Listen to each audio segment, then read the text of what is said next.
তো আমি বসে বসে এখানে একটা জিনিস দেখছিলাম, ভাবলো তোমাদের সাথে শেয়ার করি। আমার চুলটা দেখতে পাচ্ছ, শ্যাম্পু করেছি। কী শ্যাম্পু জানো? 2 টাকা দামের অয়েল ক্লিয়ার আর 10 টাকা দামের ডাভের ইন্টেন্স মাস্ক। ইন্টেন্স ক্লিয়ার যে মাস্ক হয় স্প্লিটেন্সের জন্য, ওই ব্যবহার করেছি। তাতে চুলটা ঠিক এরকম।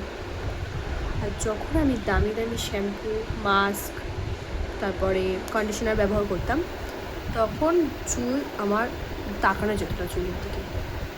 আর 2 টাকা দামের এই রেজাল্ট।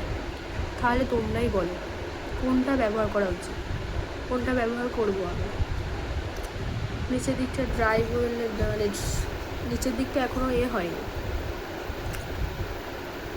শুকায়নি, ওই জন্য চুলটা বোঝা যাচ্ছে না। কিন্তু ওপর দিকটা তোমরা দেখতে পাচ্ছ, এই যে গ্লোটা দেখো, শুধু জাস্ট গ্লোটা দেখো। এই মানে এটা কিসের ইঙ্গিত? যে তোমার কাছে পয়সা নেই, তাই তুমি 2 টাকা দামেরটাই ব্যবহার করো। এটা হচ্ছে তারই ইঙ্গিত, দেখতে পাচ্ছ? আর কি বলবো, এইটুকুই আশা করা যায় একটা এর থেকে। আমি জাস্ট ভাবছি